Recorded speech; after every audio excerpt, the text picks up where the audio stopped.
Some items of interest, hopefully, for you today. Just to give you a little update for the next coming days, it's not surprising we'll be busy. A few details on the Secretary General's activities for the next 2 days. We have, as usual, on our website, on the spokesman's office, the week ahead, which will be updated as it needs to be updated, but it is only as good as the information we get, so do double check things anyway. Tomorrow afternoon, the Secretary General is scheduled to meet Gordon Brown, who is the UN Special Envoy for Global Education and is in New York for the Transformation Education Summit. Immediately after their meeting at about 4:15, the Secretary General, Mr. Brown, will speak to the media up on the 27th floor. The Secretary General will then have to go, but Gordon Brown is available to take some questions. We will put together a small pool. If you're interested in speaking to Gordon Brown, just let us know, or let my colleagues in Malu know, and they'll take you upstairs. On Sunday morning, the Secretary General will deliver remarks at the Global Africa Business Initiative, which is taking place off campus. I believe the Deputy SG will also be there. We will share those remarks for you. If you're interested in attending, see Stéphane in my office, and she will give you the information on how to attend. He's also starting a number of bilateral meetings. This Sunday, we will issue the usual long and very in-depth readouts that we issue for every meeting.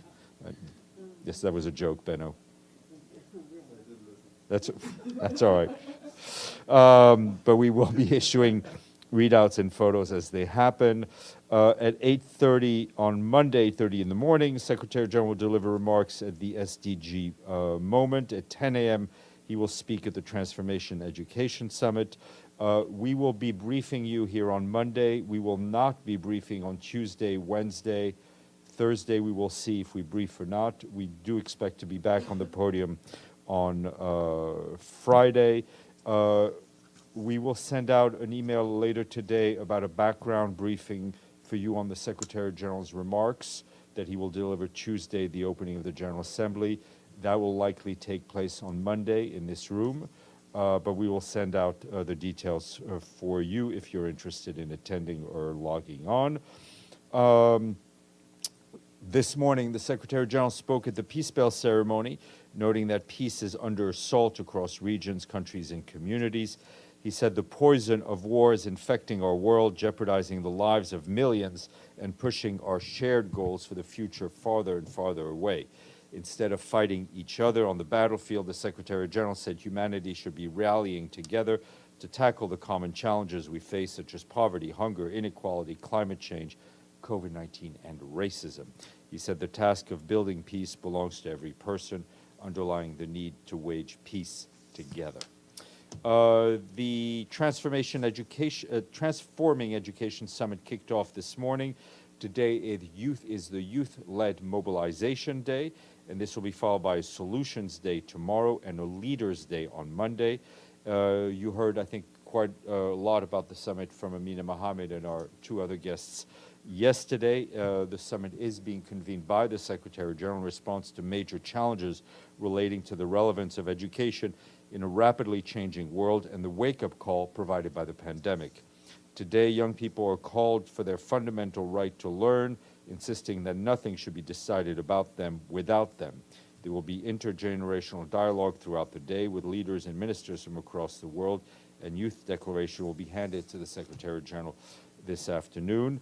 The day will end with the arrival of the giant puppet known as Little Amal, which depicts a 10-year-old Syrian refugee from her long journey from the Syrian-Turkish border, highlighting the plight of marginalized children and their right to education. I think that will take place late this afternoon on the plaza in front of the General Assembly. I encourage you to go see it because it's quite an exhibit. And just to highlight some of the issues regarding education, UNICEF today released a report which shows the urgency to act on education. The report warns of shockingly low levels of learning, with only 1/3 of 10-year-olds globally estimated to be able to read and understand a simple written story. That's down from 50% pre-pandemic. UNICEF also has an installation of a classroom at the visitor's entrance to the headquarters until 26 September. Also encourage you to take a look at that. Also continuing education, the World Food Program, the African Union Development Agency, and organizations working on education, including the Education Commission chaired by Gordon Brown, the former British Prime Minister, and as I just said, the UN Special Envoy for Global Education. They today warn that school-aged children are bearing the brunt of today's global food crisis. They note that this is having devastating consequences for their education, their ability to catch up on learning lost during the COVID-19 pandemic and the lockouts of many schools. The World Food Program and its partners are calling for an ambitious plan of action to restore school meal programs disrupted by the pandemic and expand their reach to an additional 73 million children. Detailed costing estimates for the plan suggested around $5.8 billion annually will be required. Moving to Ukraine, the humanitarian coordinator there, Denise Brown, told us today that the first of a series of humanitarian convoys with relief supplies arrived in areas of Kharkivska Oblast, which until recently were out of reach of aid organizations. Today, a 10-truck convoy brought food, water, hygiene kits, shelter materials, and critical household items, including bedding and blankets, to more than 13,000 people in Shevenkove, about 80 kilometers from Kharkiv city. Denise Brown described a dire humanitarian situation in these areas in the oblast. Houses have been damaged and destroyed. People have no electricity or gas, making sure people can access to warm shelter now that the cold season is upon us is a matter of life and death for thousands. She stressed that people also need food, water, and hygiene items, as well as medical attention. We, along with our humanitarian partners, have been providing assistance to people in most areas of Kharkivska Oblast since the start of the war, and we've now reached more than 2 million people. Denise Brown once again highlighted that humanitarians in Ukraine urgently need safe and unimpeded passage to all regions, all cities, all towns, and all villages across the country, so humanitarians can provide people who have endured over 200 days of ferocious fighting with the humanitarian assistance they need to survive. Turning to Haiti, we are being told by our humanitarian colleagues there that they're following up with concern on the recent escalation of violence that we've seen in Haiti over the past few days.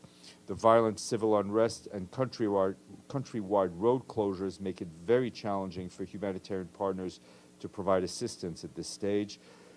We and our partners remain on the ground and are ready to assist people in need across the country.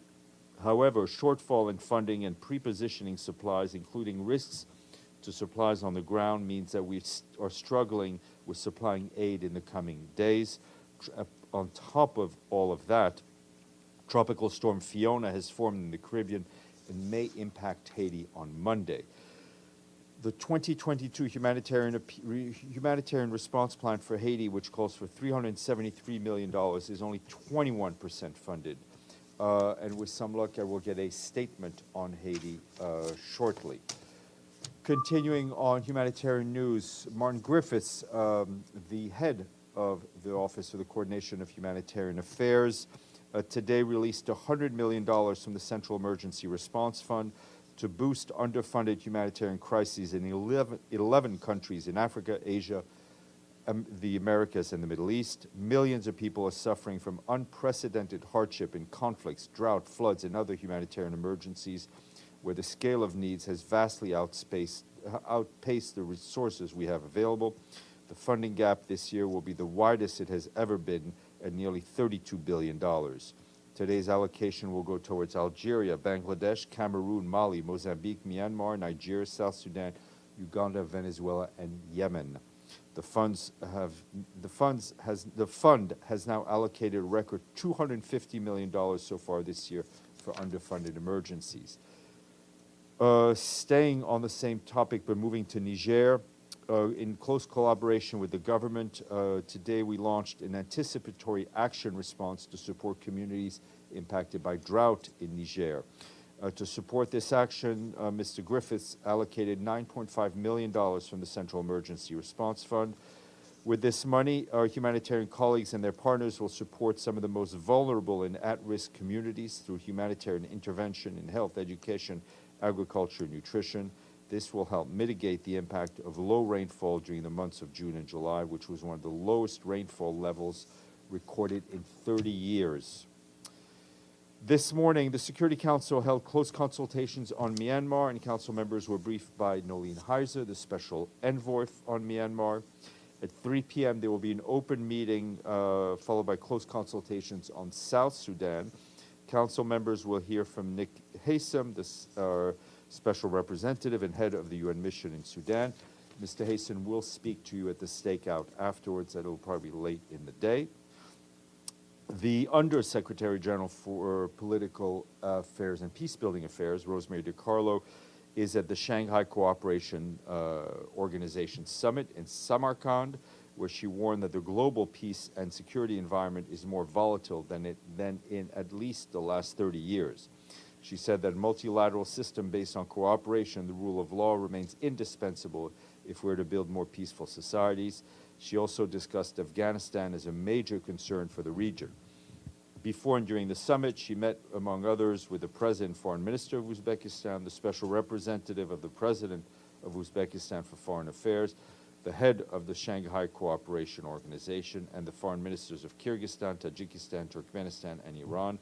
She also had discussions with other leaders on the margins of the summit. Tor Venislan, the special coordinator for the Middle East peace process, said today he's gravely concerned about the deterioration of the security situation and unacceptable daily loss of life in the West Bank, where there can be no winners if the current violence continues to escalate, he said, adding that civilians continue to pay the price for political failure. Mr. Venislan said that violence and the use of force only perpetuates the crisis and must cease. He's engaging with all concerned to immediately reduce tensions, and said that political and community leaders on all sides must act now and engage in good faith through dialogue to prevent the situation from spiraling out of control. Important report from the International Labour Organization today, which shows that pay transparency measures can help expose pay differences between men and women and identify underlying causes.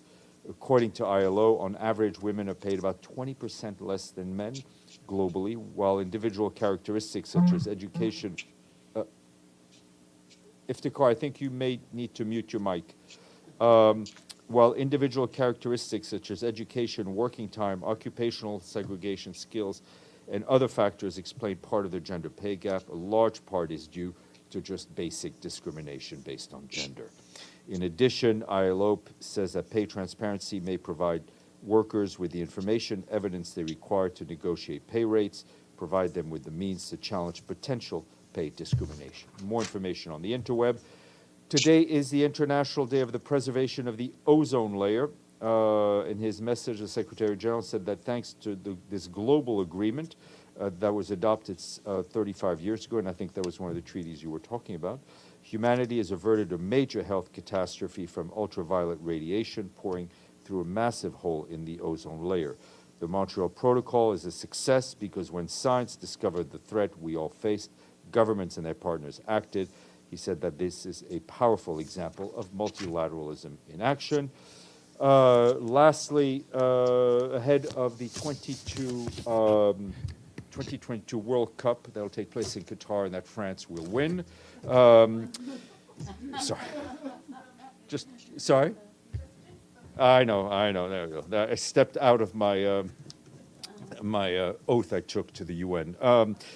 In all seriousness, Qatar, which is the host country, will tomorrow launch the Scoring for the Goals campaign, which stresses the value of football for promoting sustainable development, peace, tolerance, inclusion, and climate action.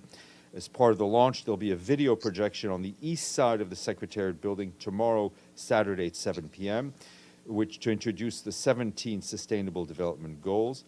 The Foreign Minister of Qatar, as well as high-level dignitaries of the other 31 teams that have qualified for the World Cup, will be present, and we will confirm participation from the UN side a bit later today, but it's kind of a fun thing to watch. Margaret. Oh, What, did you want to speak for him? Benno will yield to me. Yeah. Okay, yeah, yeah. He's such a gentleman. Okay. Steph, just a couple follow-ups. Ambassador Sorry, Thomas. somebody on the remote side has a microphone open. If I could ask our engineering colleagues to shut off the mics, that would be great. Go ahead, Maggie. Thank you. Ambassador Thomas Greenfield confirmed President Biden will speak Wednesday to the annual debate.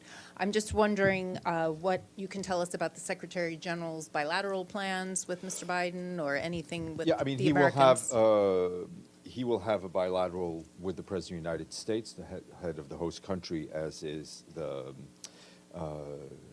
tradition and is normal. Yesterday, I think I was telling you that our colleagues who are doing the scheduling are really trying to fit everything in. They really are continuing to try to fit that because obviously the change in travel of some world leaders has impacted our bilaterals, but the Secretary General is expected to have a high number of bilateral meetings with heads of states, governments, foreign ministers, and other excellencies. Okay, and then you mentioned on Special Envoy Gordon Brown that he's here now. He's here tomorrow anyway. Yeah. Is he here now or just tomorrow? All I know is when he's here. Okay. And I know he's here tomorrow. It doesn't mean that he's not here today. Okay. I Is he going to be here Monday for the Leaders' Day? I do not believe that he will be. I assume he has other duties. I expected that too. That's why I was just double checking. Yeah. Thank you. And in Shanghai summit, you mentioned a bunch of bilats, but you didn't mention China or Russia. Any contact? She had contact with other delegations, slightly more informal on the sidelines. Is the list, have you gone through your list? Yep. Okay. Benno. Thank you. The General Assembly just gave special permission to the Ukrainian president to speak via video. Is that welcomed by the Secretary General? Whatever the General Assembly decides is welcomed by the Secretary General. Okay, I have some technical questions as well. Do you have any idea when the speakers list for the Education Summit is published? I will try to squeeze that out of my colleagues today and get it to you. And do you also know when we get the latest revised speaker list for the GA? My understanding is that it will be updated on the journal. I will let you know when that update will appear. Indeed it is. Evelyn Leopold. Right, thank you. Stéphane, on the Kyrgyzstan Oblast, how are NGOs and anyone else going to get electricity and gas? Well, I mean, that's part of, obviously, we will support in whatever way we can the government's efforts to restore basic services. These are areas that have just changed control back into the control of the Ukrainian authorities. Obviously, if the government needs our support, we will do whatever we can to do. Yes, it is. And also, we're full of no coffee. You have no microphone. We're also full of no coffee today. Can you use your tremendous There influence to get some? There is coffee in this building. You just have to walk a bit further to get it. Well, aside, yeah. I had to walk further. There was a long line which I cut, but I did have to walk further. Yeah. Okay. Yeah. I used my powers today. Yes, Gregory. Thank you very much, Stéphane. Follow up on the Undersecretary General Di Carlo in Uzbekistan. Mm-hmm. How can the UN estimate the outcomes of a short meeting with Russian president? Thank you. Her meeting with the Russian president? Yes, small I conversation. did not get confirmation that she met with him, unless you have information that I have. I know I listed the meetings she had officially. I do know that she had contacts with other other delegations more informally on the sidelines, but I'm not able to confirm that she met or discussed, spoke with President Putin. But if that happened, I will let you know. Maggie. Oh, sorry, and then Miriam, I didn't see you. Yeah. Thanks. I thought of a couple more. Steph, when you say the speakers list will be in the journal, that worries me because that means it'll be Tuesday and it'll be a day-by-day thing. We Well, still kind of need one more to see the big picture. We're trying. You know, if we had today the information that was cemented and that showed who's going to speak on Tuesday, who's going to speak on Wednesday, we would share it. The problem is that things, you know, our colleagues both in protocol and the Department of General Assembly Affairs are just getting calls by the minute of just people switching things around. So as soon as we're able to share something, we will. Well, even if it's still in progress, I- because, I- I mean, it really, we need it for planning No, no, purposes. I- It'll yeah. kill us if we see on Tuesday yeah, the yeah. switches, you know what I Understood. mean? And then also, does the Secretary General have any reaction to the death of an Iranian woman named Mahsa Amini? She fell into a coma and was, after being arrested by the morality police for not covering her hair in Iran. I have not seen that that report. I will look into it, but it's clearly something that needs to be investigated thoroughly in terms of the conditions under which she died. Okay. Please. Maybe someone just asked this question before. 2 days ago, the Secretary General mentioned about a expanded grain deal. What would it look like so far? You know, the Secretary General is involved, I would say, in the weeds in these discussions. Also, along with Rebecca Greenspan and Amir Abdullah and others. He was very careful in terms of what he was able to reveal publicly. We're going to take things one day at a time, because if he were here, he would tell you that the best way to scuttle something is often to speak about it publicly before it's done. And last night, I saw the testing of that illustration on the north facade of the building. Uh-huh. I heard that David Beckham would be here tomorrow, 7 p.m. I mean, in that Qatar event. Yes, that's what I heard.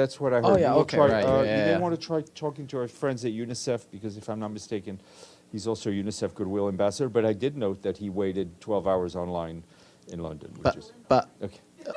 No, it's done. It's done. Yeah. But last night when I saw that lighting, I was like, if this is for SDG, how much energy would that consume for the electricity? I would ask you to speak to our friends at the Qatari mission, who have wonderfully organized this event. But I'm sure it is done with the lowest amount possible of energy use. It's a good question to ask. Miriam, and then I'm going to go to Mario on the screen, and then I'm going to read a statement. In yesterday's briefing, it was mentioned that Malala Yousafzai is going to be here with an Afghan girl who are going to present Afghanistan in Transforming Education Summit.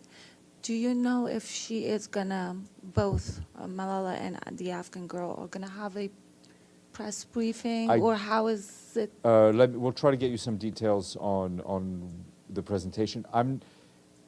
All I can tell you is that I'm not aware of a press briefing here. There are a lot of things going on off campus, but not in this. I'm not aware of any press availability in this room. But you may want to contact her people as well.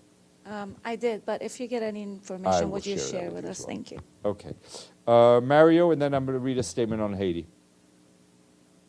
Yusuf, does the SG have any comment on the announcement by the president of El Salvador that he'll be running for re-election in 2024? This is something that many people argue goes against the constitution of the country. That one is not one. I will not ad-lib my answer, so let me get some language. We'll share it with that. Share that with you. Thanks. As promised, I have a statement on Haiti. The Secretary General is deeply concerned about the current situation in Haiti, where civil unrest has brought the country to a standstill. The Secretary General is particularly preoccupied with the safety of all Haitians, including the most vulnerable, and calls for calm and maximum restraint. He urges all relevant stakeholders to take immediate steps to de-escalate the situation, avoid violence, and allow the Haitian National Police to fulfill its role to protect the population. The Secretary General reiterates his strong call for all stakeholders to rise above their differences and to engage without further delay in a peaceful and inclusive dialogue in a constructive way forward. He warns that the current circumstances continue. The already dire humanitarian situation faced by Haiti's most vulnerable people will deteriorate even further. Okay. On that note, happy weekend if we have a weekend.